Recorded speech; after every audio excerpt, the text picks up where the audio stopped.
ಭಗವಾನ್ ಶ್ರೀರಾಮನ ಬಗ್ಗೆ ನಮಗೆ ತಿಳಿದಿಲ್ಲದ 5 ಅಪರೂಪದ ವಿಷಯಗಳು.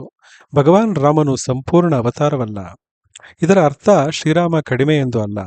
ರಾವಣನು ತಾನು ಮನುಷ್ಯರಿಂದ ಮಾತ್ರ ಕೊಲ್ಲಲ್ಪಡಬೇಕು, ದೇವರಿಂದ ಅಲ್ಲ ಎಂಬ ವರವನ್ನು ಹೊಂದಿದ್ದರಿಂದ ರಾಮನು ಈ ಜಗತ್ತಿನಲ್ಲಿ ಮನುಷ್ಯನಂತೆ ಬರಬೇಕಾಯಿತು.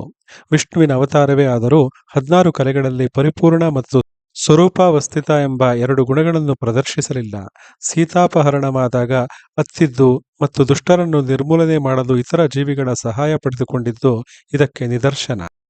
ಭಗವಾನ್ ರಾಮನ ಎತ್ತರ. ಇದರ ಬಗ್ಗೆ ಹಲವಾರು ಊಹಾಪೋಹಗಳಿವೆ. ರಾಮಾಯಣದ ಪ್ರಕಾರ ಶ್ರೀರಾಮನ ಎತ್ತರ 4 ಕಿಷ್ಕು. 1 ಕಿಷ್ಕು ಎಂದರೆ 24 ಇಂಚುಗಳು. 4 ಕಿಷ್ಕಿಗೆ 96 ಇಂಚುಗಳು, ಅಂದರೆ ಒಟ್ಟು 8 ಅಡಿ.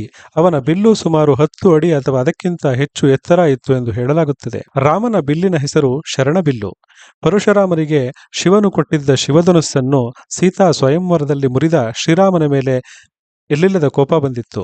ಇದೇ ಕಾರಣಕ್ಕೆ ಶ್ರೀರಾಮನು ಮಿಥಿಲೆಯಿಂದ ಹಿಂದಿರುಗುವಾಗ ಆತನನ್ನು ಅಡ್ಡಗಟ್ಟಿದ ಬಲರಾಮರು ವಿಷ್ಣುವಿನ ಶರಣಬಿಲ್ಲನ್ನು ನೀಡಿ ಅದರ ಮೇಲೆ ಬಾಣವನ್ನು ಹೂಡುವಂತೆ ಕೇಳಿದರು.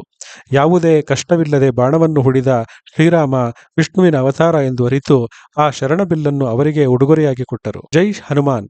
ರಾಮನ ರಕ್ಷಣೆಯಲ್ಲಿ ಯಮನಿಗೂ ಸವಾಲಾಗಿದ್ದ ಹನುಮಂತ. ಶ್ರೀರಾಮನು 11,000 ವರ್ಷಗಳ ಕಾಲ ರಾಜ್ಯವನ್ನು ಆಳಿದನು. ರಾಮನು ಮಾನವನಾಗಿ ಭೂಮಿಯ ಮೇಲೆ ಬಂದಿದ್ದುದರಿಂದ ಅವನು ತನ್ನ ಲೀಲೆಯನ್ನು ಕೊನೆಗೊಳಿಸಲು ಯಮರಾಜನೊಂದಿಗೆ ಸಮನ್ವಯ ಸಾಧಿಸಬೇಕಾಗಿತ್ತು.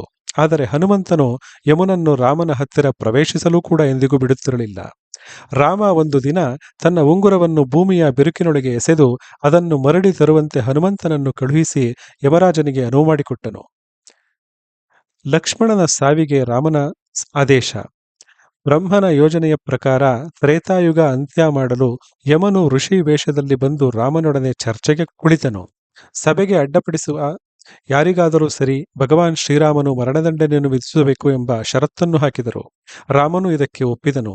ಅದೇ ಸಮಯಕ್ಕೆ ಕೋಪಿಷ್ಠ ಋಷಿ ದೂರ್ವಾಸರು ಶ್ರೀರಾಮನನ್ನು ಭೇಟಿಯಾಗಲು ಬಂದು ಲಕ್ಷ್ಮಣನು ಸಭೆಯನ್ನು ಪ್ರವೇಶಿಸಿ ಭಂಗ ಮಾಡುವಂತೆ ಮಾಡಿ ಲಕ್ಷ್ಮಣನ ಮರಣಕ್ಕೆ ಕಾರಣರಾದರು. ಹೀಗೆ ಹನುಮಂತ ಮತ್ತು ಲಕ್ಷ್ಮಣರ ರಕ್ಷೆಯಿಂದ ರಾಮನನ್ನು ಬಿಡಿಸಿ ತ್ರೇತಾಯುಗಕ್ಕೆ ಅಂತ್ಯ ಹಾಡಬೇಕಾಯಿತು. ಇಂತಹ ಅಪರೂಪದ ವಿಚಾರಗಳನ್ನು ತಿಳಿದುಕೊಳ್ಳಲು ನಮ್ಮ ಅವೇರ್ ಅಂಡ್ ಬಿವೇರ್ ಚಾನೆಲ್ನ ಸಬ್ಸ್ಕ್ರೈಬ್ ಮಾಡಿ, ನಮ್ಮ ವಿಡಿಯೋಗಳನ್ನು ಶೇರ್ ಮಾಡಿ ಮತ್ತು ಲೈಕ್ ಮಾಡಿ. ಧನ್ಯವಾದಗಳು.